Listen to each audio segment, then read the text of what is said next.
Calibration no longer required, and welcome to another episode of Play Along with CharFox. That's me. We're going to switch scenes here in a second, right about now. And today we're going to be continuing the Doki Doki Literature Club. Starting now. I gotta make sure it's working. Hold on a second. Up, down, up, down, up, down. Looks good.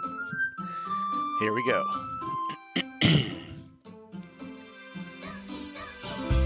I love that intro. Now, before we continue, really quick, let's do a brief summary recap, because the other time I played this, I kind of like skimmed through a couple of things that I didn't really talk about. But something that I wanted to mention was a little bit of the personalities that I'm picking up from these characters. Alright, so we have the names. I'm slightly confused about the names, but we have Monica in the front, right here. She's the president, determined to bring this club to fruition, and if she's able to help people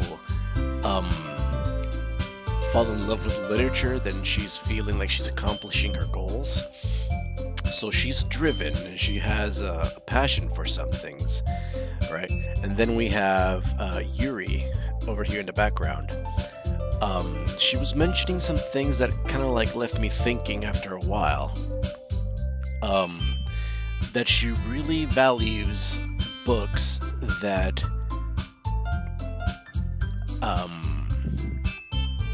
what's the word I'm looking for? She values books that are so immersive and creative in a way in which authors are able to produce these worlds of fiction that cause you to be completely like immersed into it. And also she mentions how the author sometimes sends you for a ride based on things that you might not know, and they use that to kind of like to deceive you in a way and bring you around. And then she mentioned that she was into the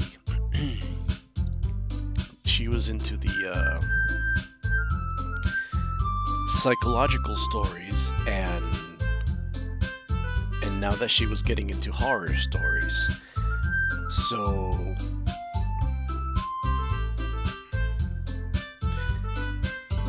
this kind of makes me think a little bit of her personality as to what kind of person she is, considering that she's so well-mannered, so well-reserved, and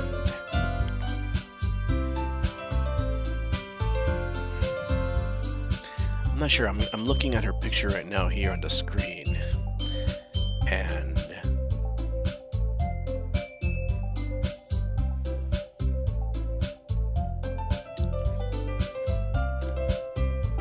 I'm not sure.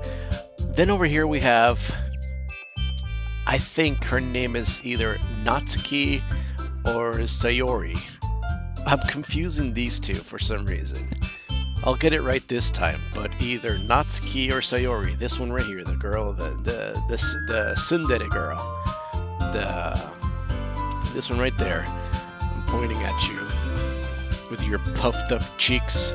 You. I'm looking at you. This character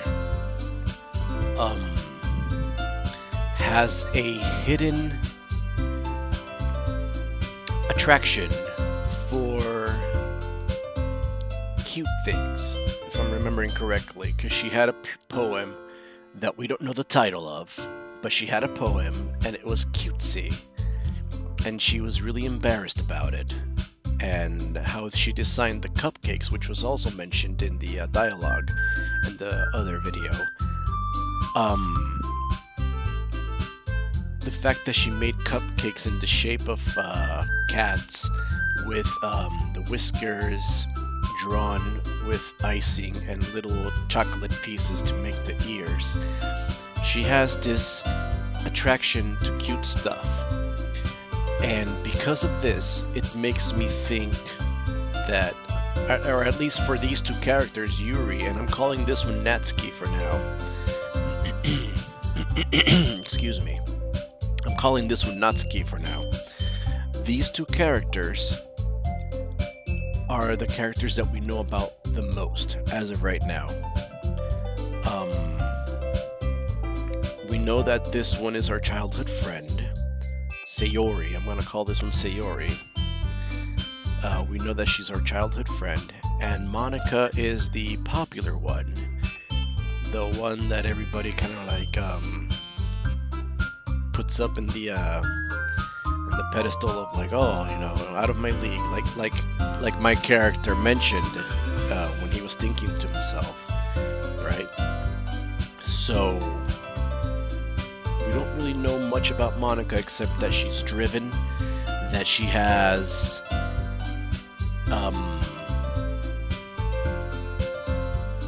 passion for things. Alright. Going back to Sayori, childhood friend, she's a bit klutzy, she's a bit cute. In her expression of herself, carefree, and she's really concerned for my character's well-being, right? So we got that. She likes cute stuff, and this makes me slightly concerned with Yuri. The fact that she's really attracted to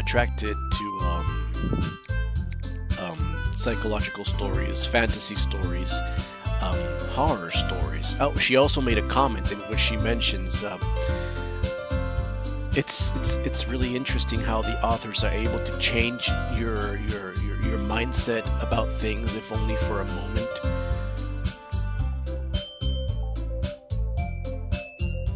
I'm sorry, I got distracted. I'm looking at these two O's that make an 8 here for some reason. And I don't know if there's something to that yet, but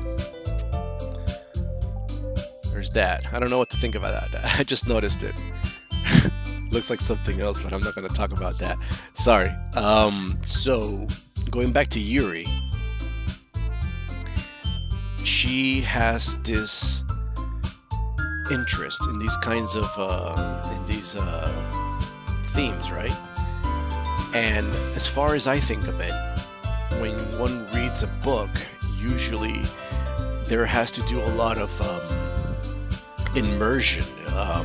You read a story and you expect to be able to be pulled into the story, and to be able to be drawn away from reality one way or another, and kind of like escape the daily mindset.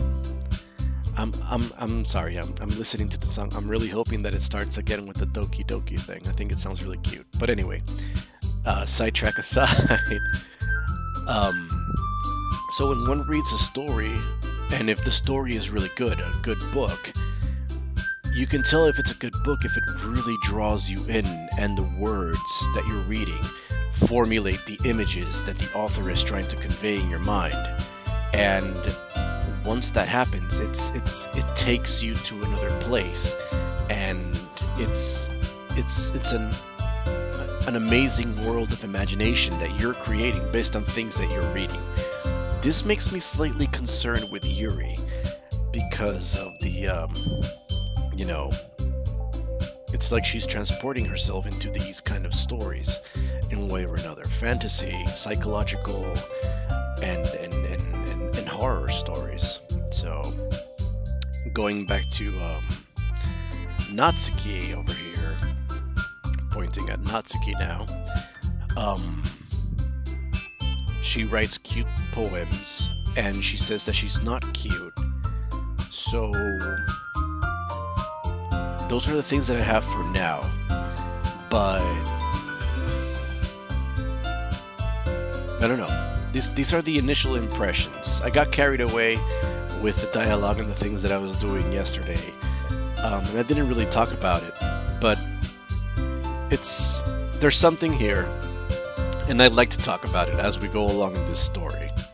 So, with that being said, sorry for the ramble, but let's get started. And by the way, I'm wearing a blanket because there's an air conditioner here, and it is extremely cold, so that it can keep the rest of the house cold. So that's one of the perks of being here. I get to dress up in winter clothing. A sweater, a hoodie, a blanket, so just in case you're wondering. So let's get started. Boop. And that's right.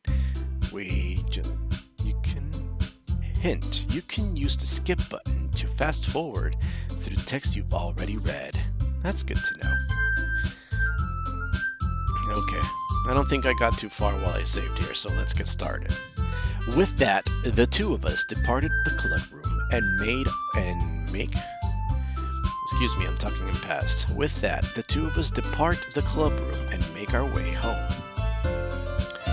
The whole way, my mind wanders back and forth between the four girls, just like it happened. As soon as I started, as soon as I stopped recording, I started thinking about the game, and that's pretty funny.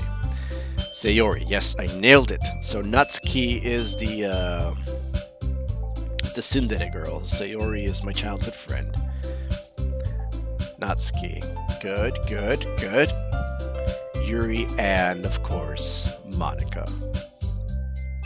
Will I really be happy spending every day after school in a literature club?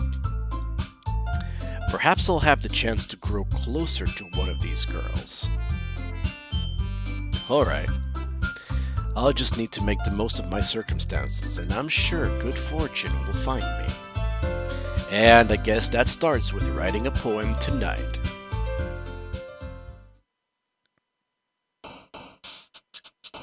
Oh, what's this? It's time to write a poem. Pick words you think your favorite club member will like. Something good might happen with whoever likes your poem the most. But I got a problem with this. I'm not being true to myself. If I want to be a good writer, like Monica said, I need to be true to myself. So if by being true to myself, I am writing about a particular character, and I guess that's what usually it goes to. I don't know how I feel about this, but as with all games that involve a little bit of strategy, this would be a good point to save just in case you make a mistake.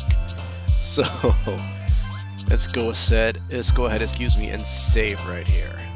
I'm gonna write the other one. Yes. Okay. Now, who do I want to write about? Who am I interested?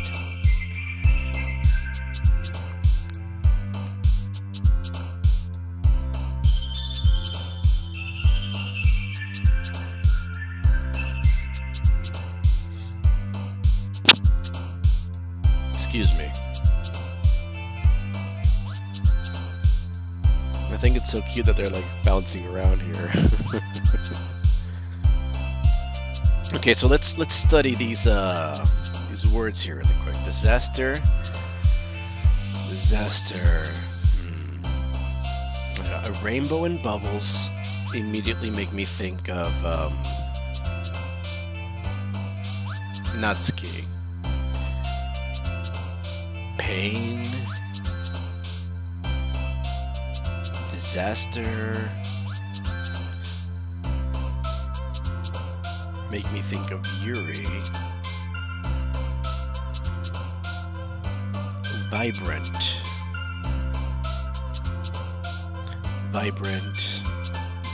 Something really dazzles. Vibrant. I don't know. I'm leaning towards Sayori on that one. After image makes me think of consequence. So maybe Yuri. Aura, I think of Remnant for some reason. So Aura can be a good thing or it can be a bad thing. You have a nice aura, you have an evil aura, so it's pretty in between. Poof, for some reason, makes me think of Sayori.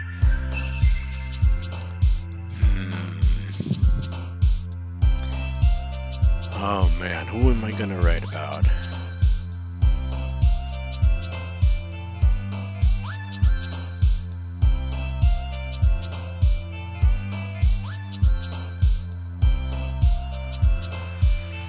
I'm gonna go with analysis because it speaks true to me because I'm always analyzing everything. So I'm gonna go with analysis. That's the first word, right? All right. Grief, cheer, lucky, animus, summer, vivacious, crimson, precious, swimsuit, happiness.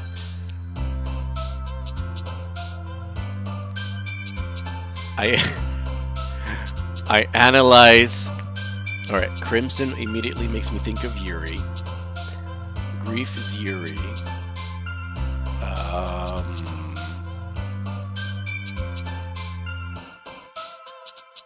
Is it okay for me to go associating these things with Yuri? Maybe I'm completely off, but that's the thing that comes to my mind.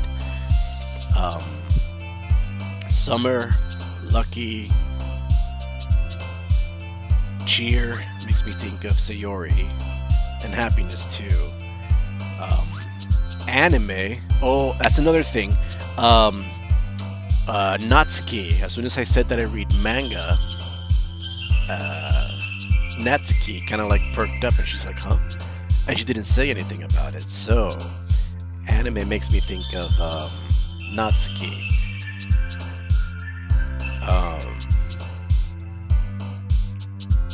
But I'm gonna analyze the swimsuit.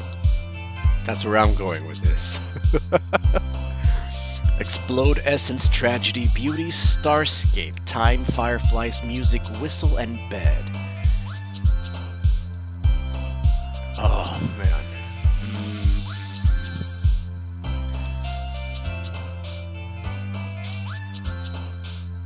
Analyze the swimsuit.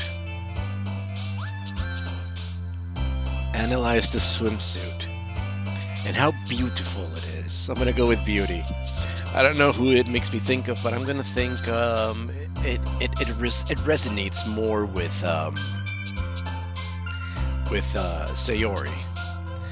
Or actually, wait, beauty could be also Yuri. And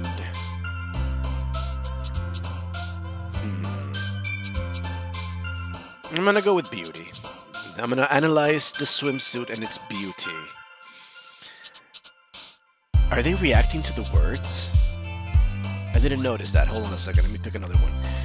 Massacre, philosophy.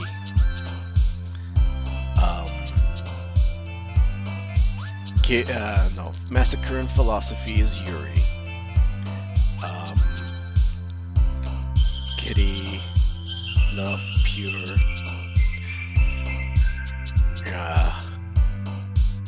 Cage. Cage might also be Yuri. How many words are there? 3, 4, 5, 10 words. 3 girls. Alright, so I'm gonna analyze the swimsuit and all its beauty. And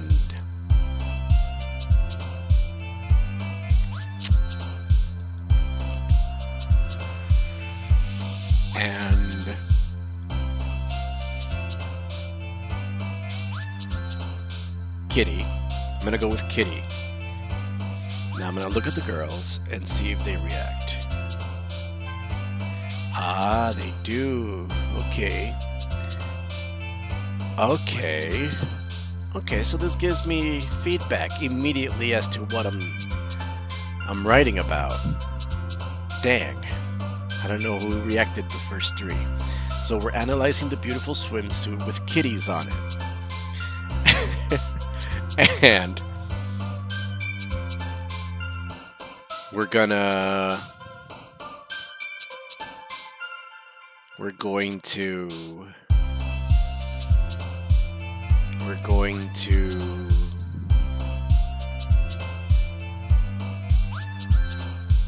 are we gonna do with that kitty? Beautiful kitty swimsuit. We are going to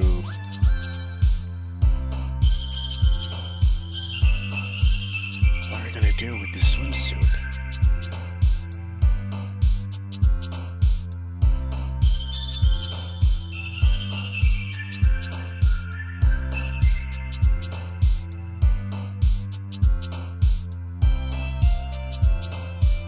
We're gonna treasure it. Whose treasure? Alright, that's my childhood friend, Sayori. We're gonna treasure... I'm gonna treasure the, we're gonna treasure...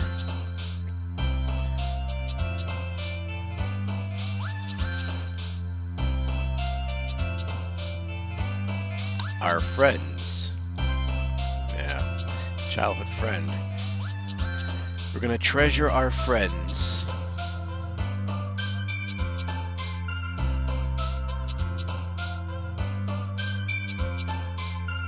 We're gonna treasure our friend's existence, that they're wearing this beautiful kitty bathing suit. Okay, so that one was Yuri. Because these friends that are wearing these kitty swimsuits are amazing, and they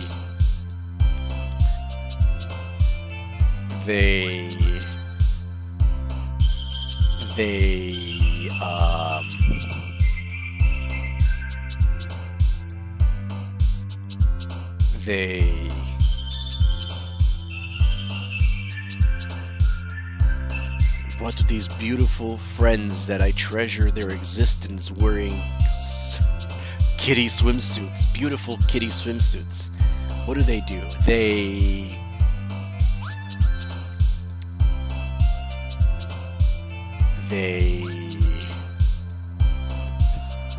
what am I doing?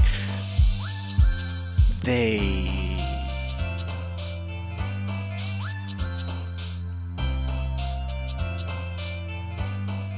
flower.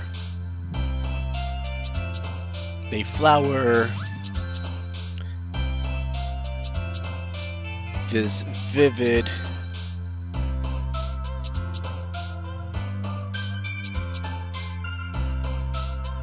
dream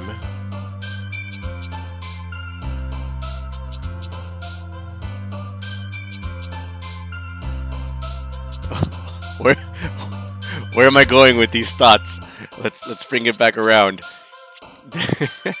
This vivid dream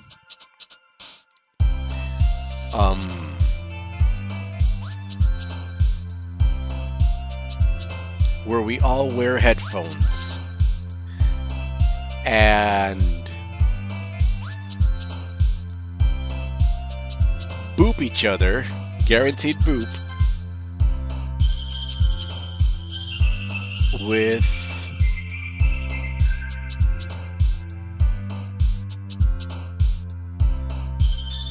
what do we boop ourselves with? Extraordinary,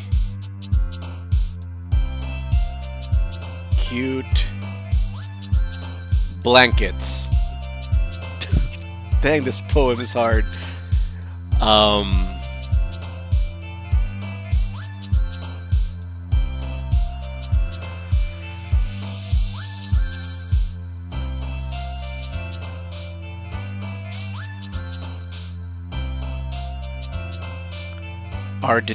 I got 3 letters left. Our determination makes us sparkle in the playground. Oh, there's one more word.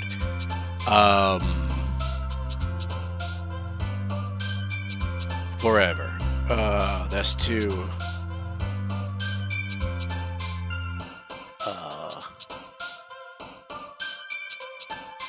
Forever, forever, for infinite, for eternity, infinitely eternity. I'm gonna go with eternity. Sounds like a burden. Infinite is like, for some reason it makes me feel that it can go on forever, so infinite. Done! Best poem ever. Oh man, what have I done? Hi again, CharFox. Hey, Monica. Glad to see you didn't run away on us. Nah, don't worry about it. This might be a little strange for me, but at least I keep my word. Well, I'm back to the literature club. I was the last to come in, so everyone else is already hanging out. Thanks for keeping your promise, CharFox. I hope this isn't too overwhelming of a commitment for you. Making you dive headfirst into literature when you're not accustomed to it. Oh, come on! Like he deserves any slack. Sayori told me you didn't even want to join any clubs this year. And last year, too. I don't know if you plan to just come here or hang out or what. But if you don't take us seriously, then you won't see the end of it. Natsuki, you certainly have a big mouth for someone who keeps her manga collection in the club room. Natsuki finds herself stuck between saying Monica and manga. Manga is literature! Swiftly defeated, Natsuki plops back into her seat. Don't worry, you guys. CharFox always gives it his best as long as he's having fun. He helps me with busy work without me even asking. Like cooking, cleaning my room. How dependable. Sayori, that's because your room is so messy, it's distracting. And you almost set your house on fire once. Is that so? You two are really good friends, aren't you? I might be a little jealous. How come? You and CharFox can become good friends too. Sayori? As usual, Sayori seems oblivious to the weird situation she just put me into. Oh, Yuri even brought you something today, you know? Wait, Sayori. Me? Not really. Don't be shy. It's really nothing. What is it? Never mind. Hardcore blushing right there. Sayori made it. Excuse me. That's Yuri. Sayori made it sound like a big deal when it's really not. What do I do? I'm sorry. Yuri, I wasn't thinking. I guess that means it's up to me to rescue this situation. Hey, don't worry about it. First of all, I wasn't expecting anything in the first place. So any nice gesture from you is a pleasant surprise. It'll make me happy no matter what. Is that so? Yeah, I won't make it a big deal if you don't want it to be. Alright. Well, here. Yuri reaches into her bag and pulls out a book. I didn't want you to feel left out. So I picked out a book that I thought you might enjoy. It's a short read, so it should keep your attention, even if you don't usually read. And we could, you know, discuss it if you wanted. This is... How is this girl accidentally being so cute? She even picked out a book she thinks I'll like, despite me not reading much. Yuri, thank you. I'll definitely read this. I enthusiastically take the book. Well, you can read it at your own pace. I look forward to hearing what you think. Now that everyone's settled in, I expected Monica to kick off some scheduled activities for the club. But that didn't seem to be the case. Sayori and Monica are having a cheery conversation in the corner. Yuri's face is already buried in a book. I can't help but notice her intense expression, like she was waiting for this chance. Meanwhile, Natsuki is rummaging around in the closet. Man, It looks like no one wants to be bothered today. I slump down in the nearest desk. How am I supposed to occupy myself with something literature related by myself like this? I guess I could always read some of the book, I guess I could always read some of the book Yuri gave me. That's a weird way to read that, but okay. I guess I could always read some of the book Yuri gave me.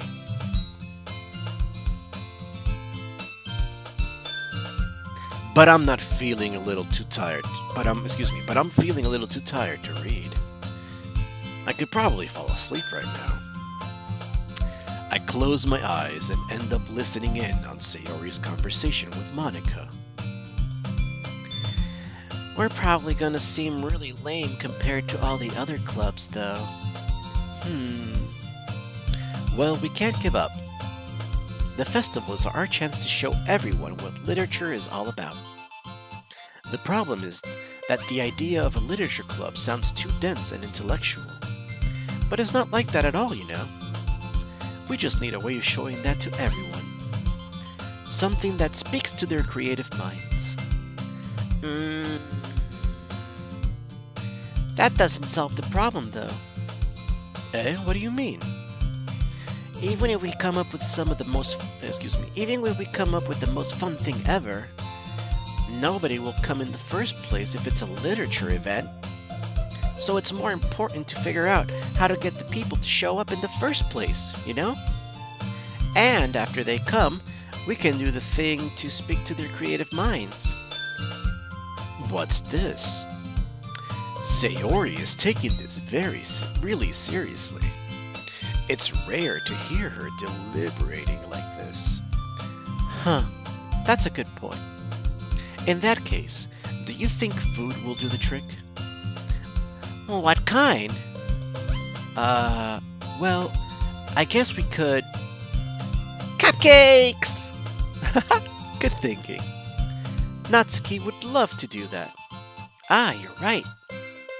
Natsuki makes the best cupcakes. That works out perfectly. That wasn't why you suggested it. That wasn't why you suggested it. That wasn't why you suggested it. Cupcakes speak to my creative tummy. Cupcakes it is, then. I'm hungry. Anyway, we still need to work out the details of the event itself. I find myself smiling. In the end, Sayori is still her usual self. But therein lies the unexpected reason I admire her. Unlike me, who has trouble finding any motivation at all, Sayori can put her mind to do two things and make them come to life. I suppose that's why I end up letting her get on my case about things. I can't help but wonder what it would be like to see the world through her eyes. Ah! I open my eyes to find Sayori's face filling my vision.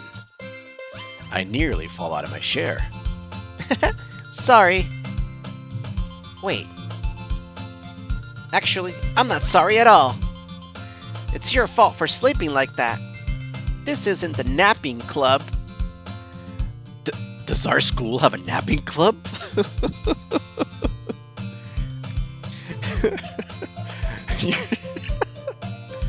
You're staying up late, aren't you? Now that you're in a club, you're gonna have less time for anime, you know. You'll need to get used to it. Don't say that so loud. I glance over my shoulder to see if Monica overheard. It's true, though. Yeah, I know. You're always looking out for me, Sayori. It's what I do best. That's a problem. What about you? You look out for me better than you look out for yourself. You're still oversleeping every day, aren't you? Not every day. That's not very convincing. How many days in the past week have you gotten up on time? It's a secret. I knew it. Come on. At least give me the benefit of the doubt. I can't even do that. Look, Sayori, it's written all over you. Eh? Sayori glances around at herself. How is it written all over me? You were clearly in a rush this morning. Look, your hair is sticking out all around here. Ah! I run my fingertips down the side of Sayori's hair, trying to straighten it out. Man, you really need a brush for this. My hair is just really hard to get right. I won't fall for that. There's more than just your hair. Look, your bow isn't straight either. Your bow, excuse me. Bow. Your bow is crooked. Look, your bow isn't straight either. And there's a toothpaste stain on your collar right here. I try to wipe off the stain with my finger. But nobody would ever notice that. Of course they would. Nobody's gonna tell you about it because they don't want to embarrass you. Fortunately, I really don't care about that. Hey, you meanie. Pouty face. And you don't even keep your blazer buttoned up. Seriously, Sayori, why do you think you don't have a boyfriend yet? I wouldn't say that, honestly. That's cold, me. Eh? That's super mean. I know, Sayori. I don't know why I said that. I mean, I don't think I ever would say that. Sorry, but you'll thank me later. I don't know, CharFox. I sounded kind of douchey right there. I start to button her blazer from the bottom. It's a lot of physical contact here. Just pointing it out. Once you see how much better it looks, you'll change your mind.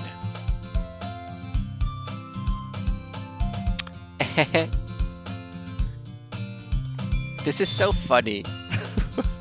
I think it's awkward. What is? Well, I was just thinking how weird it is to have a friend who does these kind of things. Huh? Don't say that. You'll make me feel weird about it, stupid. Okay, you know what? I know Sayori since we were kids, so I can understand why this is happening. So I'm changing my mindset. I'm getting more comfortable with it. I'm okay. It's okay, though. I'm happy we're like this. Aren't you? I guess. Hey, be careful. I'm changing her voice. Hey, be careful. The button might come off. Why is this one so hard to close? Oh no. Don't go there. Don't do it. Oh, it's... It's gay. I struggled to close the button on her near her chest. Oh, this game. Does this thing even fit you properly?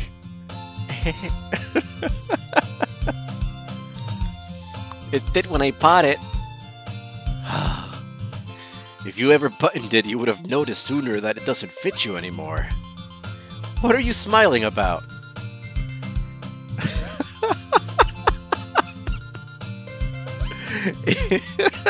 It means my boobs got bigger again.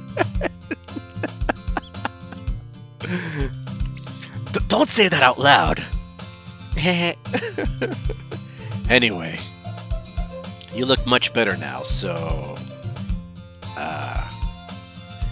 why does it feel strange to see Sayori's blazer buttoned up like that? But it's so stuffy. It's not worth it at all. Sayori hastily unbuttons her blazer once more. Phew. That's so much better. Sayori puts her arms around and Sayori puts her arms out and twirls around. So, if I keep it unbuttoned, then I won't get a boyfriend, right? What kind of logic is that? And why are you saying that like it's a good thing? Well, because If I had a boyfriend, then he wouldn't even let you do things like this. And you take care of me better than anyone else would anyway. So that's why I'm keeping it unbuttoned. Stop saying all these embarrassing things. Eh? I didn't say anything embarrassing. Jeez. Well, anyway, just focus on trying to wake up a little earlier. Only if you focus on going to bed earlier. Fine, fine. It's a deal. I guess we really are better at taking care of each other than we are taking care of ourselves. Yeah, I guess so, huh? So maybe you should come wake me up in the morning. I see that face. Hidden agenda. You're doing it again, Sayori. Ah, but I was joking that time. Man, it's impossible to tell with you sometimes. Okay, everyone. Eh? Monika suddenly calls out. Why don't we share the poems we wrote now? Yay! CharFox, I can't wait to read yours. Yeah, same. I fail to sound enthusiastic, but Sayori still trots away to retrieve her poem. By the way, did you remember to write a poem last night? Yeah. My relaxation ends. I can't believe I agreed to do something so embarrassing. I couldn't really find much inspiration since I've never really done this before. Well, now that everyone's ready, why don't you find someone to share with? I can't wait! Sayori and Monika enthusiastically pull out their poems. Sayori's is on a wrinkled sheet of loose leaf torn from a spiral notebook. On the other hand, Monika wrote hers in a composition notebook. I can already see Monika's pristine handwriting from where I sit. Natsuki and Yuri reluctantly comply as well, reaching into their bags. I do the same myself.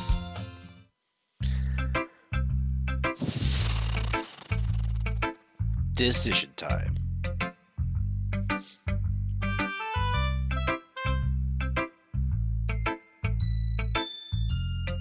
And saving time. Okay. Who should I show my poem to first? Now, I wrote a poem about analyzing beautiful swimsuits with kittens on it and how it makes us appreciate or value the existence of our friends that make us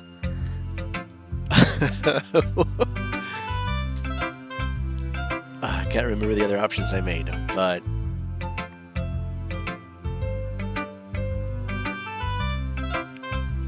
it fills us with what was it that I said? I'm not gonna dwell on it. Whatever. It's a weird poem, so I'm gonna start off with my childhood friend, Sayori. Just because we're comfortable like that. Right? Well, since this is a love Doki Doki dating sim, I guess I gotta think to myself,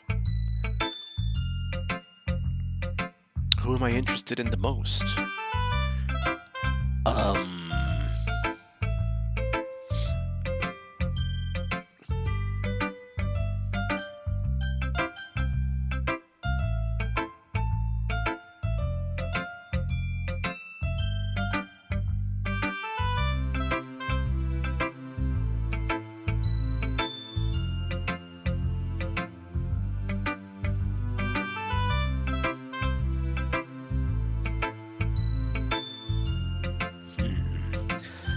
Yuri is the most interested, as well as Natsuki.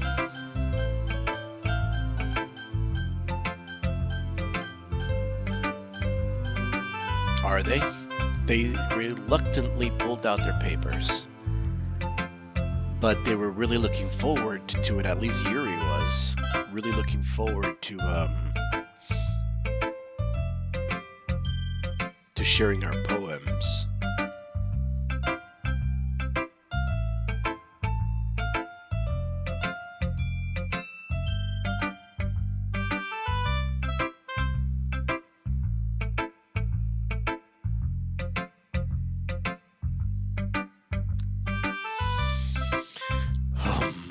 Who do I show it first?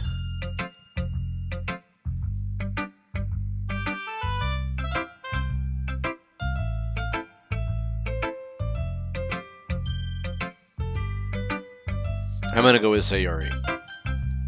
Here we go. Final answer. Ding ding ding.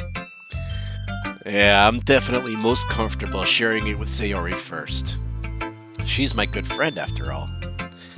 Alright. So she read it.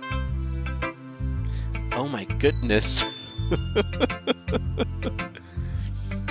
This is so good, CharFox. Huh? I love it.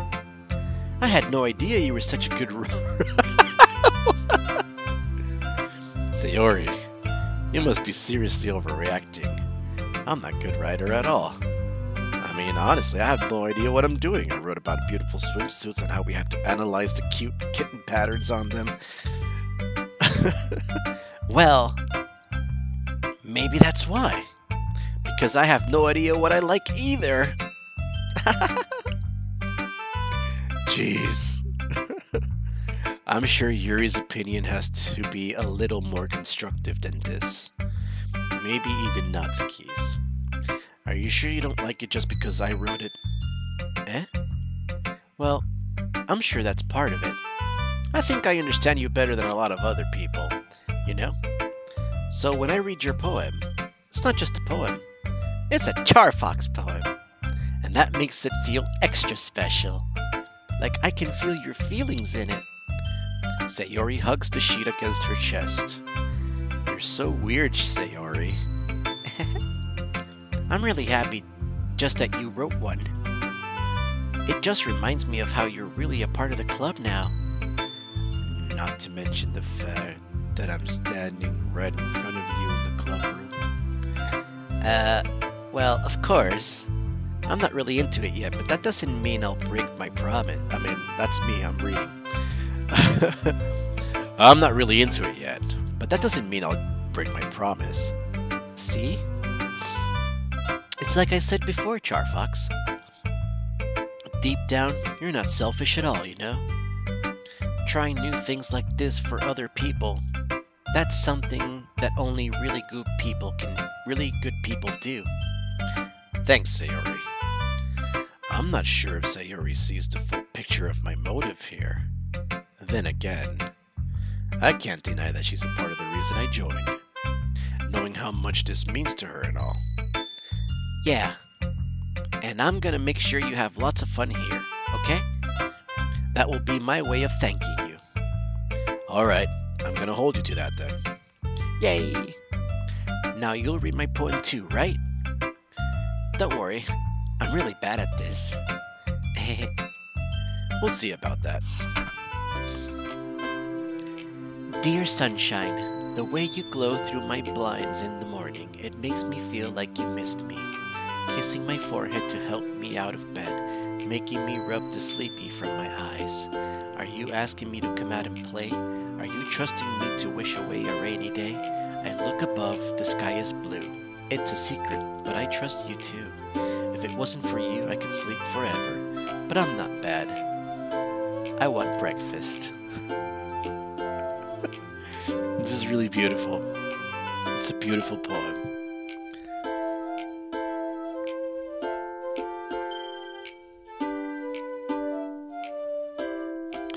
The first stanza is, or the first verse, stanza, verse. Oh, I forgot my literature. Hold on. Okay, stanza. Verse are the lines. Stanza is the paragraph. The first stanza is free verse, freestyle. And then you have the AABB, ABB format here.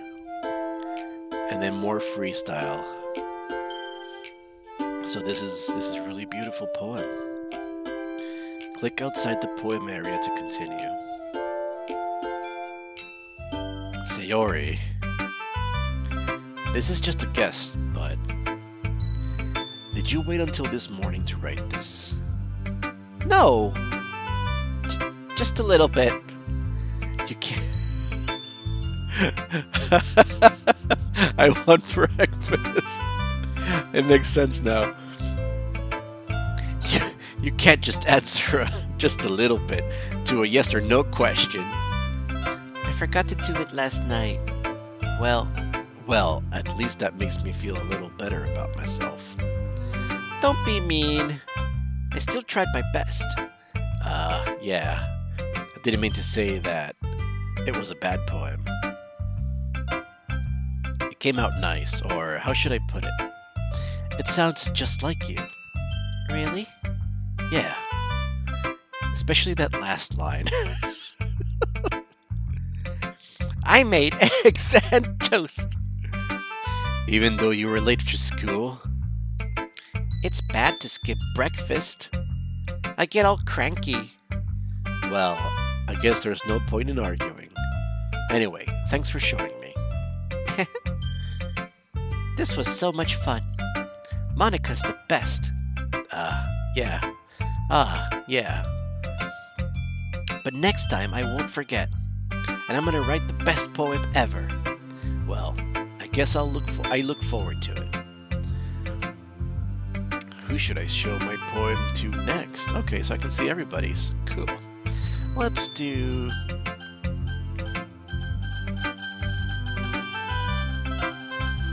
Let's do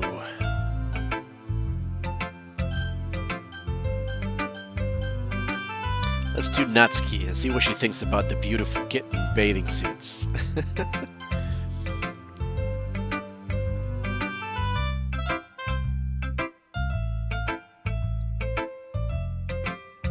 Well, it's about what I expected from someone like you.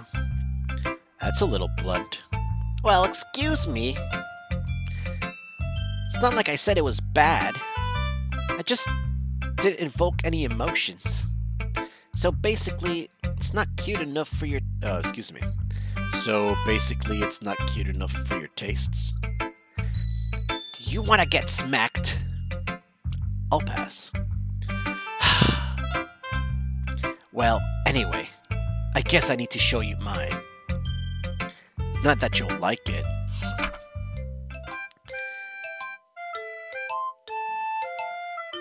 This is so funny, the music.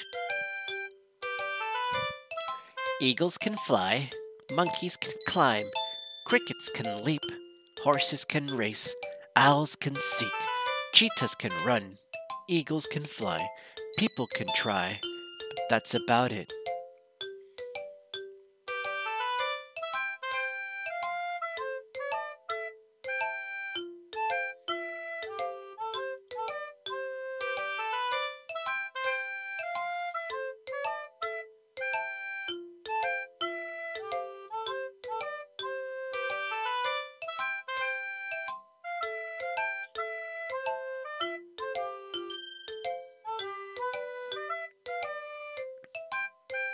People can try to fly, run, seek, race, leap, and climb. But that's about it. So she wants to... She likes animals.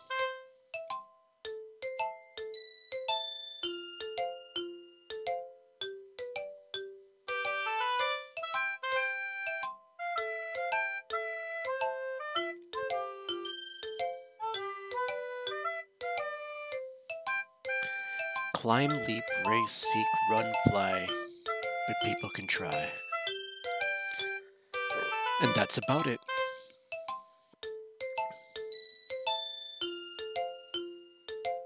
Interesting. Yeah. I told you weren't gonna like it. I actually kind of did like it. It was, there's a lot of hidden message in there. I like it. What? Just be honest. I am. Why are you so convinced that I wouldn't like it? Well, because everyone in high school thinks that writing has to be all sophisticated and stuff. So people don't even take my writing seriously. But isn't the point of poems for people to express themselves? Your writing style wouldn't make your message any less valid. Yes, exactly. I like when it's easy to read, but it hits you hard. Like in this poem. Seeing everyone around you do great things can be really disheartening. So I decided to write about it. Yeah, I understand. I actually did understand it. It's all the things that people can try, and that's about it. I got it. I got the message. But the other nice thing about simple writing is that it puts more weight on the wordplay. Like, I set up for a rhyme at the end, but then made it fall flat on purpose. It helps bring out the feeling in the last line. That's actually really deep. I have to admit, Natsuki, that's really deep. Because people can try, that's about it. You know? That's really deep. So you did. I guess more went into it than I realized. That's what it means to be a pro. I'm glad you learned something. Didn't expect that from the youngest one here, did you? Yeah, guess not. I decide to honor her. Yeah, excuse me, I decide to humor her with that last comment. I don't really care how old everyone is, but if Natsuki is feeling proud, then I won't take that away from her. Okay, Yuri, you're up.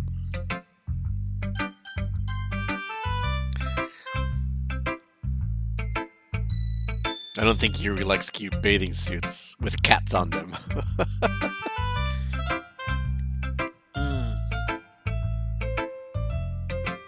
Yuri stares at the poem.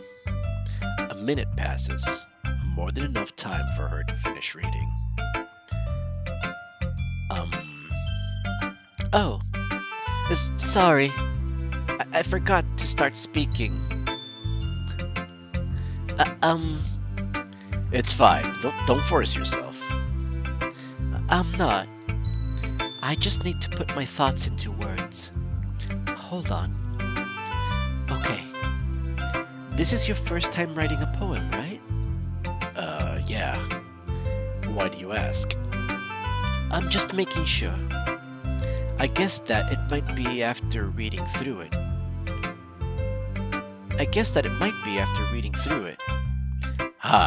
So it's that bad?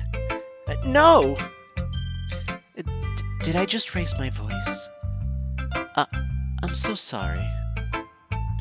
Yuri buries her face in her hands. I couldn't help but notice that it's been several minutes and we really haven't gotten anywhere. It might take Yuri a while to get used to new people. It's fine. I really didn't notice. What were you saying? Right. It's just that there are specific writing habits that are usually typical of new writers. And having been through that myself, I kinda learned to pick up on them. I think the most notable thing I recognize in new writers is that they try to make their style very deliberate. In other words, they tend to pick a writing style separate from the topic matter, and they fit the two together. The end result is that both the style and the expressiveness are weakened. Once Yuri finds her train of thought, it's as if her demeanor totally changes. Her stammering is completely gone and she sounds like an expert. Of course, that's not something you can be blamed for. There are so many different skills and techniques that go into writing even a simple poem. Not just finding them and building them, but getting them to work together is probably the most challenging part. It might take you some time, but it all comes with practice and learning by example and trying new things. I also hope that everyone else in the club gives you valuable feedback. Natsuki can be a little bit biased, though. Biased? How? Well, never mind. I shouldn't be talking about people like that. Sorry. It's fine. I'm not sure if Yuri's apologizing to herself, to me, or Natsuki. Do you mind if I read your poem now? Please do. I'd love to share my thought process behind it. Yuri smiles dreamily, as if that's a rare opportunity for her. Which itself is kind of funny. After all, isn't this supposed to be a literature club?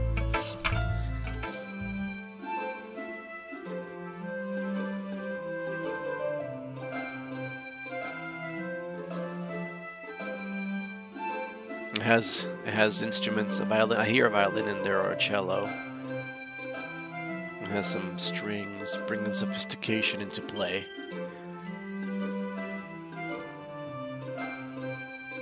Okay, so here we go. Ghost under the light. The tendrils of my hair illuminate beneath the amber glow. I should read it like her. The tendrils of my hair illuminate beneath the amber glow. Bathing. It must be this one, the last remaining streetlight to have withstood the test of time. The last yet to be replaced by the sickening blue-green hue of the future. I bathe, calm, breathing air of the present, but living in the past. The light flickers, I flicker back.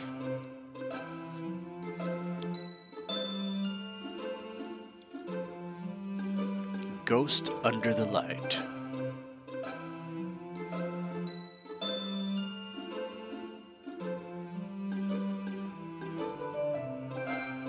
Must be this the last remaining streetlight to have withstood the test of time. The last yet to be replaced by the sickening blue-green hue of the future. I bathe, calm, breathing air of the present, but living in the past. The light flickers. I flicker back. The tendrils of my hair illuminate beneath the amber glow. Babe.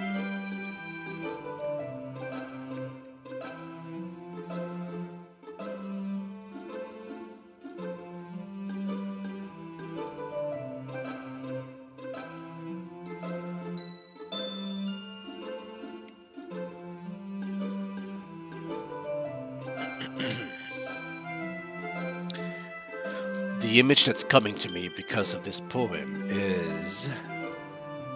Let's do a literal version run through of this. The tendrils of my hair illuminate beneath the amber glow.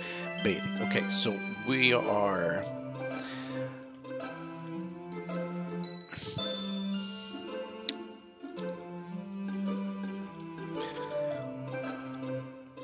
blue-green hue of the future. The last remaining streetlight to have withstood the test of time. It must be this one.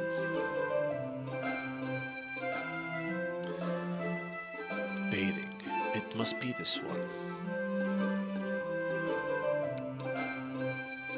I breathe, calm, breathing air of the present but living in the past. The light flickers. I flicker back.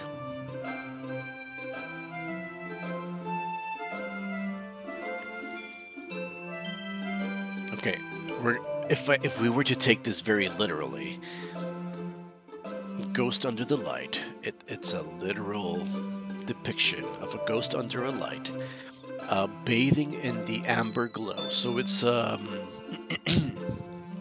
it's a incandescent light, maybe a halon light, an amber light, the temperature being below 4,000 Kelvin. Amber-colored light. Bathing. The last remaining street light to have withstood the test of time. So we are in a place where there seems to be no more streetlights. I'm guessing end of the world destruction, fallen civilization. But there's no more streetlights. There's no more structures. There's no more.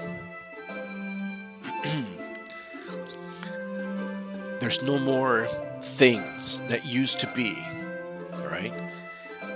The last yet to be replaced by the sickening blue-green hue of the future. Blue-green hue of the future makes me think of like LED technology, 5,000, 6,000 Kelvin temperature lights that are whitish blue. You go too far in, you enter the really blue, almost purple, but the green is throwing me a bit off. Blue-green hue, perhaps water. The world is submerged. She's bathing. The world is submerged under blue-green hue of the future. The world is underwater. Or technology is changing into different things. The last remaining street light is to be replaced by the blue-green hue of the future. I bathe calm, breathing air of the present but living in the past. We are in the present because we're breathing in the air of today, but we're living in the past. We're living in our memories. We're living in our thoughts of how things used to be. Alright? The light flickers, I flicker back. The light dies, and the ghost dies with it, or the light has a moment of, like, you know, not hesitating, a moment of I don't know what to call that word, a lapse, a small lapse, and the ghost does as well. Maybe the ghost is dependent on the light. Without this light, the ghost ceases to exist. The light flickers and the ghost flickers back. Because the tendrils are illuminating underneath the amber glow. So these are the literal images that are coming to my mind. If we were to take this poem, kind of like break it down a little bit.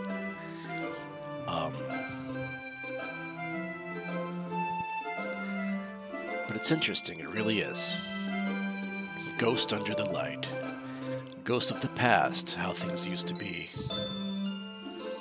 Very interesting.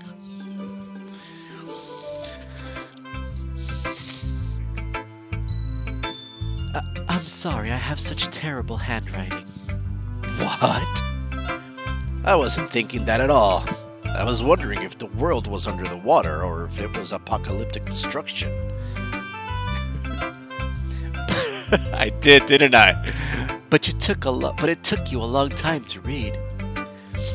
I was actually thinking about it while I'm reading it. I'm sorry, Yuri. Well, I just don't read script very often. I actually think your handwriting is pretty. Eh? That's a relief. Also, I like the poem. Even though it's short, it was really descriptive. It wasn't too short? I usually write longer poems. Not at all. I'm really glad you like it. I'll be honest. Since it's our first time sharing, I wanted to write something a little more mild. Oh, Yuri. How deep can you go? Something easy to digest, I suppose. Yuri, you might not know me that well, but I'm CharFox. I do this for breakfast. Are you into ghosts, Yuri? Actually, the story isn't about ghosts at all, CharFox. Dang it, I took it too literal. I knew I should have breaking it down some more. Really? I must have totally missed the point. Well, I suppose you did only glance over it after all. You're making me feel bad, Yuri. Just pointing it out there. But remember that poets often express their own thoughts, feelings, and experiences in their work. They usually do more than tell a simple story or paint a picture. In this case, perhaps the subject of the poem is only being symbolically compared to a ghost. Lingering in her last remaining place of comfort, unable to let go of the past. I got close to that. I'm not tooting my own horn here, but I got close to that. It was a world long gone, it's not there anymore. I got close. And soon to be left with nothing. Yeah, I got close to that too. The light flickered, the ghost flickered back, it kind of like died for a second, right? Soon to be left with nothing. I'm there, I'm close. That's a lot more soul than putting it that way. I haven't even thought about that. I kind of did. Me. That's impressive. It's nothing, really. Well, it makes me happy that you think that. Just remember that it won't be long before you pick up on these things, too. Yeah, maybe you're right. I guess we'll have to keep trying. I'm counting on you. Who should I show my poem to next? Monica! Leaders come last, always remember that. Hi, CharFox. Having a good time so far? Yeah. Good, glad to hear it. By the way, since you're new and everything, if you ever have any suggestions for the club, like new activities or things we can do better, I'm always listening. Don't be afraid to bring things up, okay? Alright, I'll keep that in mind. Of course I'll be afraid to bring things up. I'm much better off just going with the flow until I'm more settled in.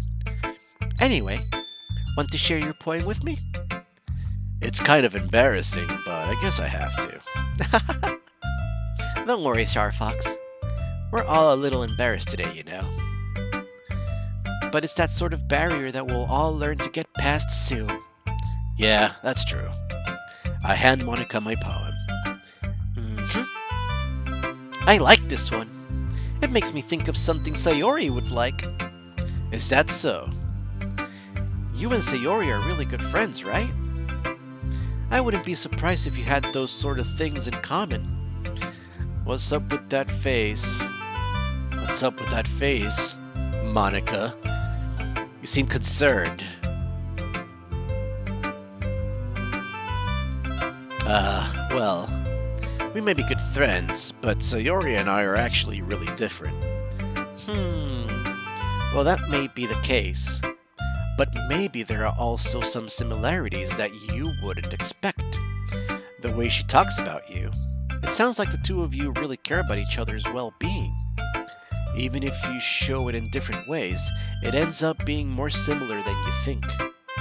So I think that's the kind of vibe I get when reading your poem. You sure you're not reading into it too much? I could be. Oh gosh, I sound like Yuri. But in any case, Sayuri's writing has kind of a gentle feel to it. I can tell that she likes exploring with emotions like happiness and sadness. Who knew that someone so happy would enjoy sad things too? Yeah, that's totally unexpected. Well, to each their own. And you shouldn't be afraid to experiment a little bit either. I'm sure I'll end up trying different things a lot.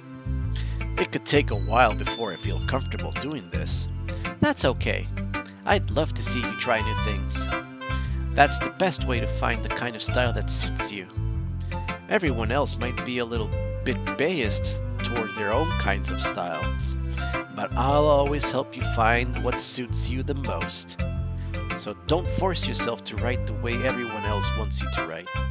It's not like you have to worry about impressing them or anything. Anyway, do you want to read my poem now? Don't worry, I'm not very good. You sound pretty confident for someone who claims to not be very good. Well, that's 'cause I have to sound confident. That doesn't mean I always feel that way, you know. I see. Well, let's read it then.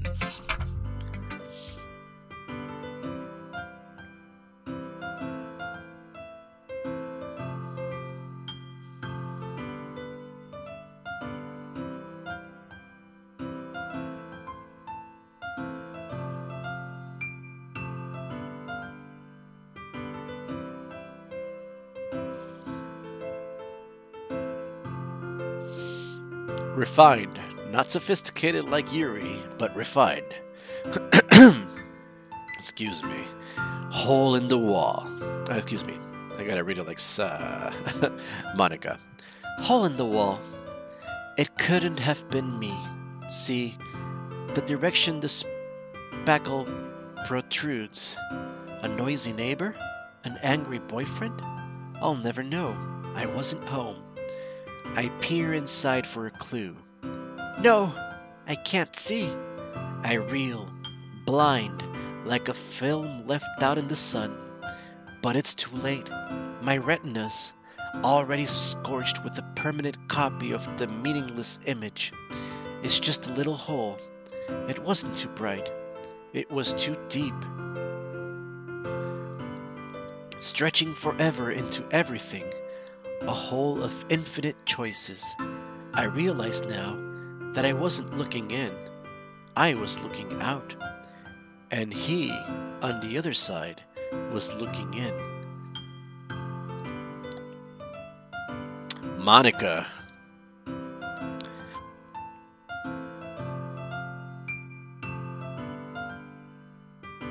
Let me study this really quick. It couldn't have been me. See the direction the spackle protrudes. Spackle protrudes. A noisy neighbor? An angry boyfriend? I'll never know. I wasn't home. I peer inside for a clue. No, I can't see. I reel, blind, like a film left out in the sun. But it's too late, my retina's already scorched with a permanent copy of the meaningless image. It's just a little hole. It wasn't too bright. It was too deep. Stretching forever into everything. A hole of infinite choices. I realized now that I wasn't looking in. I was looking out. And he, on the other side, was looking in.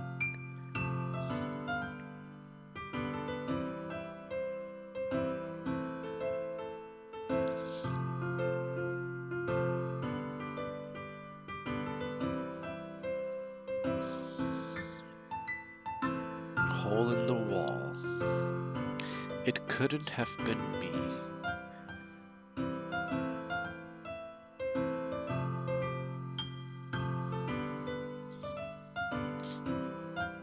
Okay. Let me walk you through my thought process that I have going on right now. It couldn't have been me. It speaks to me of uncertainty or not wanting to take responsibility or unsure of one's own actions that caused a consequence that we might not be willing to accept at this time. See, the direction the spackle protrudes. I don't quite understand this, but spackle, for me, from what I understand, spackle is the thing that you put on walls, and how it protrudes is the parts that are popping out of it on the spackle when it's not evenly laid out. So I don't quite get this line that well. A noisy neighbor, an angry boyfriend? I'll never know. I wasn't home. A noisy neighbor, an angry boyfriend. It speaks of an argument, loudness, discussion, commotion. A commotion next door through the hole, but you'll never know because you weren't home. Alright, so if you're not home, but you hear something on the other side, where are you? I peer inside for a clue. No, I can't see. I reel blind like a film left out in the sun. If a film gets left out in the sun, a film usually bleaches out, the image burns away, it gets stained, sometimes it can bend, and you lose sight of what was on the film, on the frame. It's too late, my retina is already scorched with a permanent copy of the meaningless image. It's just a little hole. It wasn't too bright. It was too deep, stretching forever into everything, a hole of infinite choices. I realized now that I wasn't looking in, I was looking out of the hole.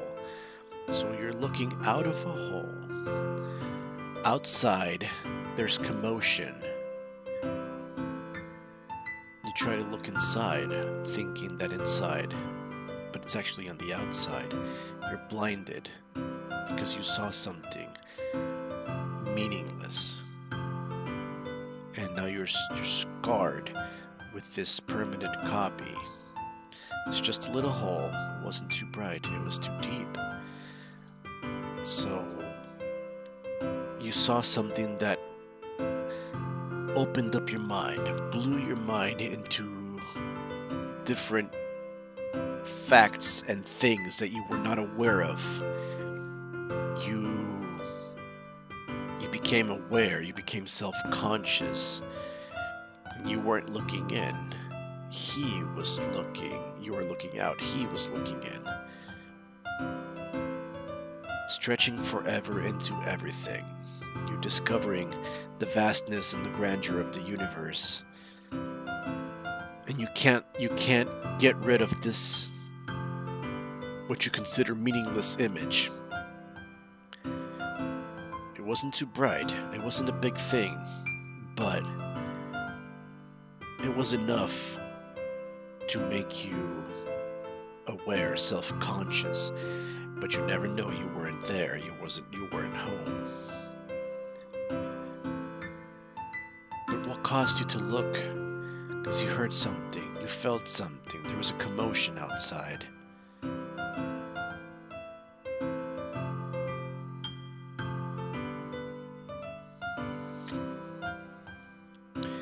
And he on the other side was looking in. What does this tell me? What do these thoughts tell me?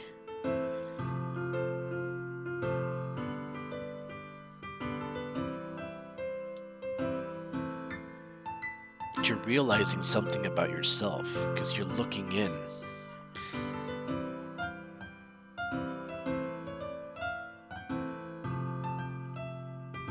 You thought you were looking out. You thought you were looking in. But instead you were looking out because you're from the inside of yourself, but you weren't there.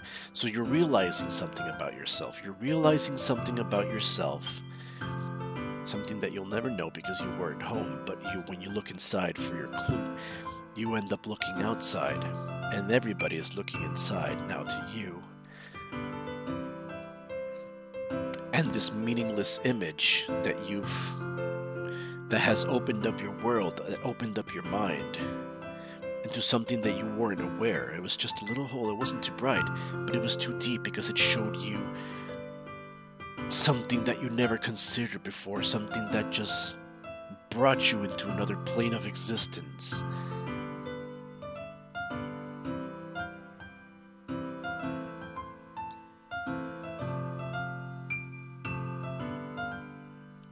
But it couldn't have been you. You realize something about yourself that you can't quite associate with yourself. And that causes this discovery. And you can't see, you're blind, you're reeling because it's just something that you can't quite comprehend about yourself. But what was that event? What was that noisy neighbor? What was that angry boyfriend? What was that commotion that started this self-discovery about yourself, about realizing something about you that you never quite thought it could have been you? What was it? What opened up your mind into this deep hole of infinite choices? What could have been different? What were those choices? Stretching forever into everything. Infinity. I don't know, Monica. I don't know. But this one's really elaborate. It's so elaborate that I'm having a hard time understanding it. See the direction the spackle protrudes? Okay, so from here, See the direction the spackle protrudes? I'm getting a different image now that I've read everything else. And when you spackle over something, and if there's a hole on it, right, sometimes the spackle may kind of like lift up, therefore protruding. Alright, it couldn't have been me, see? The direction the spackle protrudes. So, oh, it's something that was there. The direction, see? The direction the spackle protrudes, it's something that was there from the beginning. It couldn't have been me. Like, it wasn't something I did. See? The direction the spackle protrudes is something that was already there. When the wall was created, when the spackle was put on top of the wall, the direction of it and how it's protruding lets you know that it's something that was already there. Alright? It's something that already existed. Noisy neighbor, angry boyfriend, I'll never know, I wasn't home. So, okay. I'll never know I wasn't home. So something happened. Oh my gosh, why am I getting images of murder here? Hold on a second. A noisy neighbor, an angry boyfriend, I'll never know I wasn't home. I wasn't in my right state of mind. But something happened. Something happened. A commotion happened. Noisy neighbor, angry boyfriend. Something happened. Alright? And when there's a noisy neighbor, when there's an angry boyfriend, and there's a confrontation, right? It could end up in violence. And I'll never know I wasn't home. I peer inside for a clue. I look into myself to try to understand what just happened. No, I can't see. I reel blind like a film left out in the sun. I peer inside for a clue. I look into myself, or I look inside. I search for an explanation as to what happened. But no, I can't see. My God. I'm looking at something I shouldn't be looking at. I reel. I'm blind. It's too late. My retinas have been scorched with a permanent copy of a meaningless image. So either she looked... Oh my gosh. No, this is actually even deeper. Okay, I'm getting excited for this. Let me explain to you more thought process that I have going on.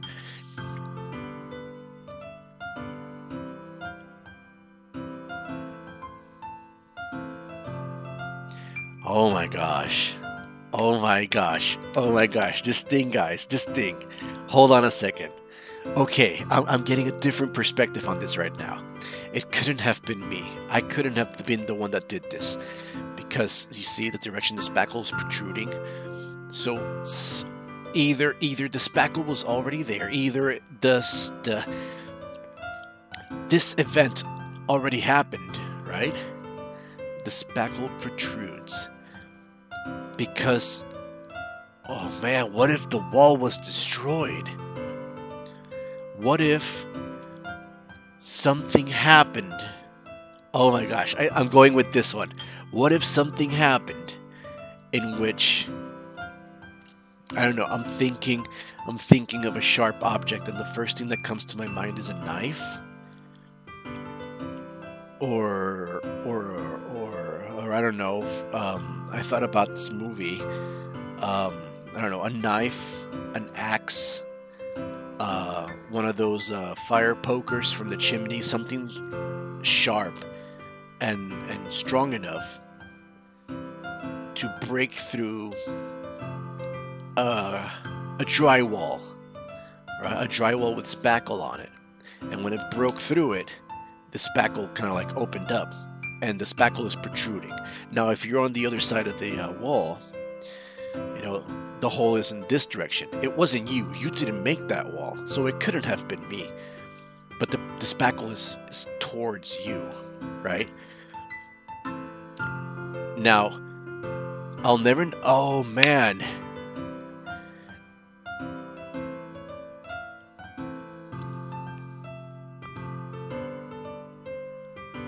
A noisy neighbor, an angry boyfriend. What was the cause of this thing to happen, I'll never know I wasn't home. So you got home. You find a hole in the wall that has like things popping out, right? What caused the hole? You'll never know. You weren't home. So you look inside, but it's too late because you already saw something, and your eyes are burned with the meaningless image. It's just a little hole. It wasn't too bright, but it was too deep. Oh my gosh. I don't know why my mind is going to dark places right now, but I realize now that I wasn't looking in, I was looking out.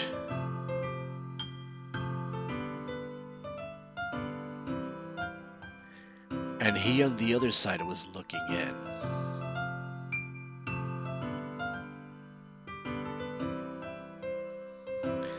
Okay, so if the spackle is protruding this way,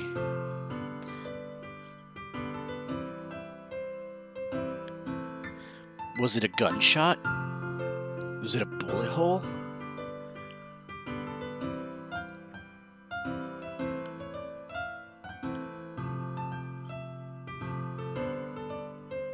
But, okay, I'm seeing this two ways.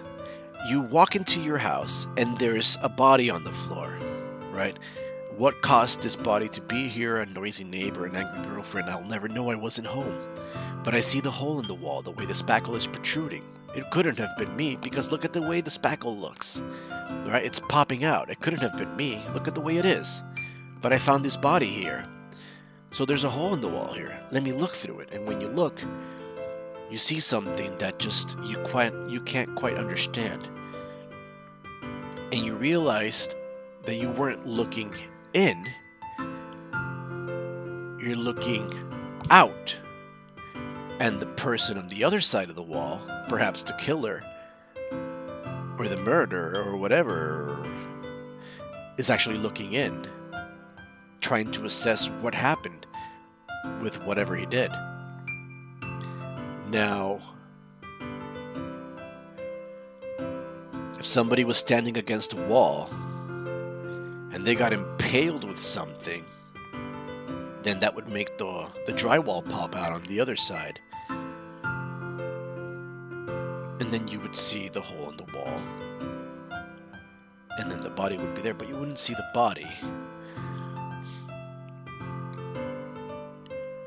It wasn't too bright, it was too deep. Stretching forever into everything. A hole of infinite choices. I realized now that I wasn't looking in, I was looking out. And he on the other side was looking in.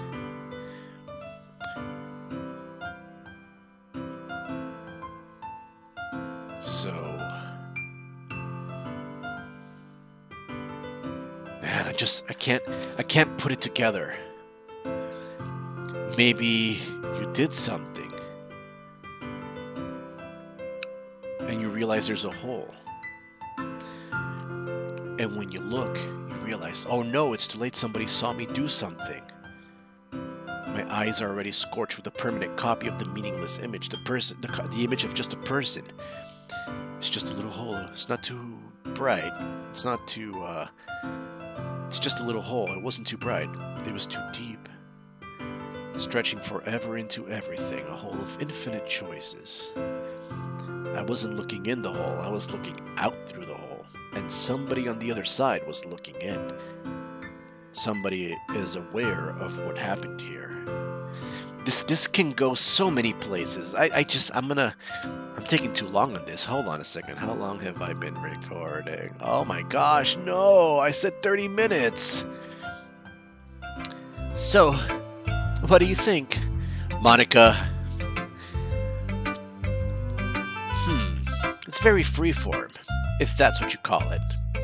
Sorry, I'm not really the right person to ask for feedback. What? I'm the best person to ask for feedback. It's okay. Yeah, that kind of style has gotten pretty popular nowadays. That is, a lot of poems have been putting emphasis on the timing between words and lines.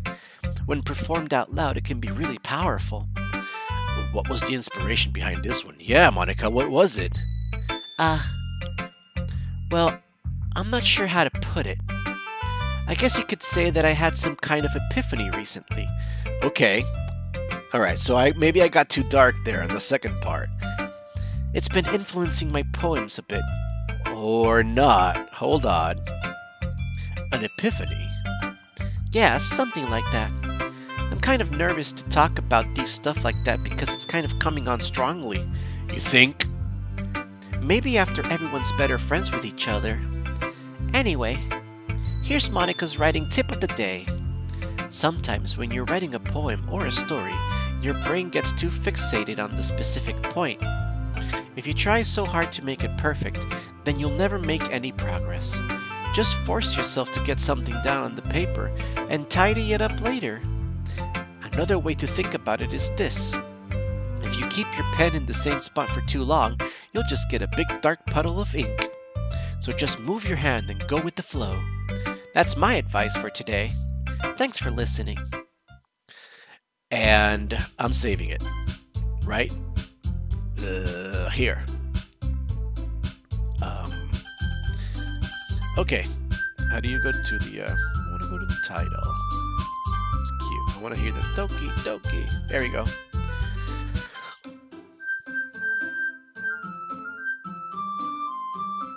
Didn't do it. There it is. Alrighty, and I'll leave it there.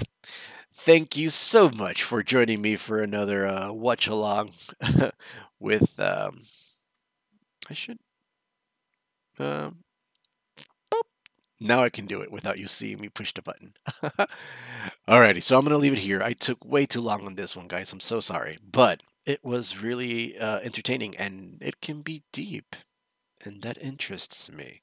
So, with that being said, here we go. Thank you so much for watching and for your support and for everything that you do. You guys are awesome. I greatly appreciate the... I'm saying this wrong. Let's try that again. Thank you so much for watching. I truly appreciate all your support. And I will see you next time. Oh no, I'm not saying it right. Gosh, I can't believe I'm ruining the outro. I'm thinking about all the things I read about the poems. I'm distracted. Okay, I got it this time. For reals. Thank you so much for joining me for another play along. I greatly appreciate everything you do and your support. So, until next time, take care. Bye-bye. ふわふわふわふわふわふわりくるくるくるくるくるくる回るのふわふわふよふよふわふわりうるるくるくるふわふわ飛び出したの